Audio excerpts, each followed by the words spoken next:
Well, following this very festive report, we're very glad to have with us Ms. Dalia El Gebaly, human development expert, who's going to discuss the importance of empowering women and also regarding an initiative you guys had. If you tell us about that. Good morning. Good morning.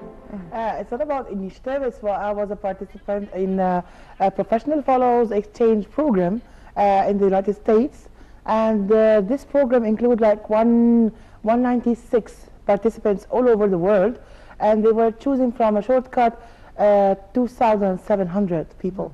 So being among the cream of the professionals, the youth exchanges, it is something that I need to speak about, and I would like to share my experience and the people's experience with others.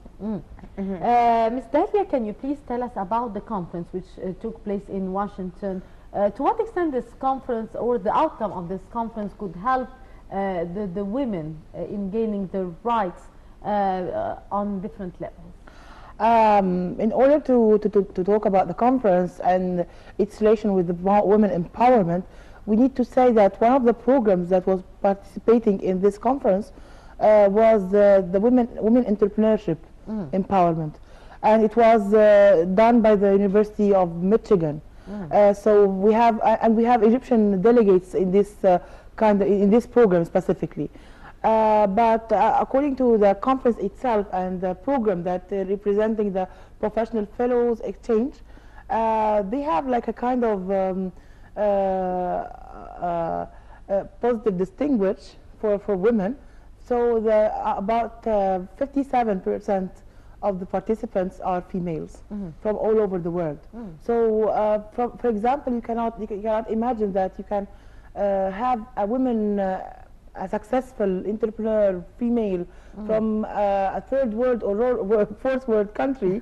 It's not on the map in your mind. So you can find that she has great successes and she can be one of the professionals all over the world.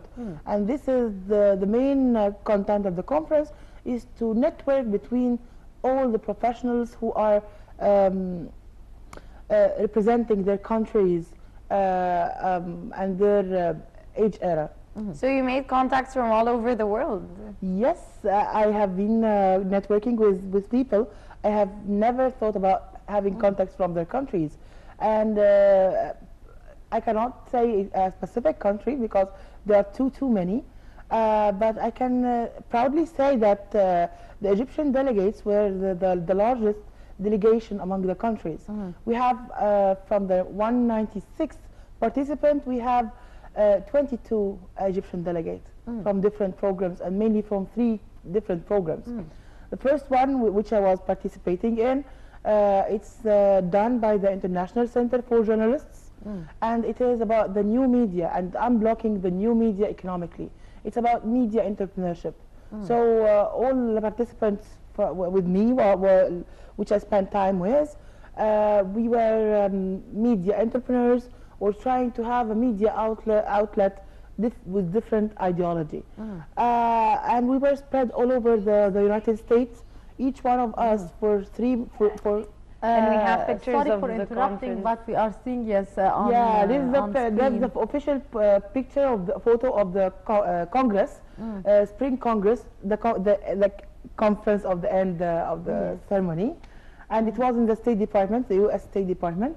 Yes. The participants with me, this is my fellows in the program of the media, and they are all from all the MENA countries.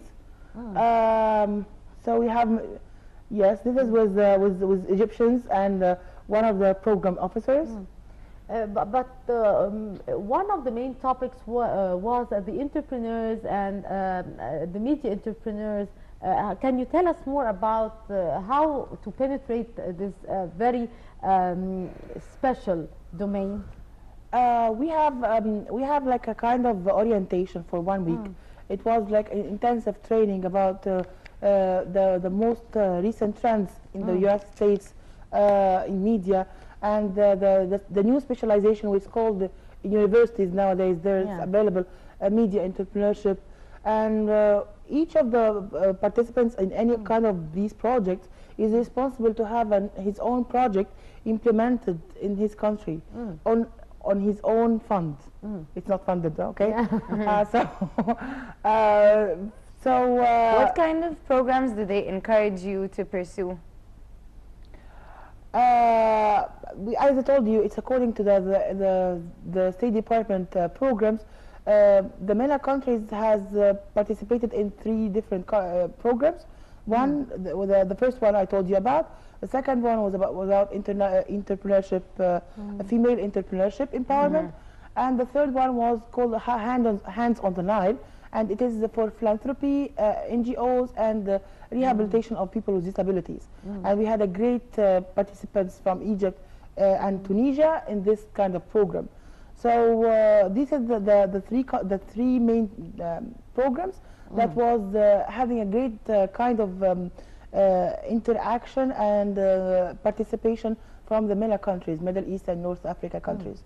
But we have other different countries that specialize in other different areas and regions from the world.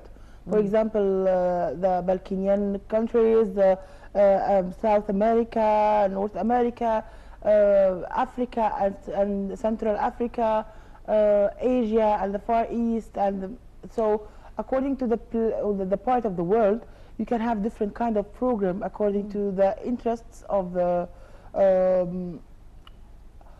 founders of this kind of scholarships. Ms. Dalia, to what extent this conference was important for you and for your colleagues, and to what extent this could be reflected on your own work? For example, each of us went to a different about our program, different media outlet all over the states. So one of our colleagues went to the Herald Tribune, another one went to the CNN for having a deep internship with them. For me, I was in one of the largest PR companies all over the world. So you were in the kitchen of the media outletting, and having a new kind of perspective and perception for what is happening nowadays, not only close in your area, also being on this kind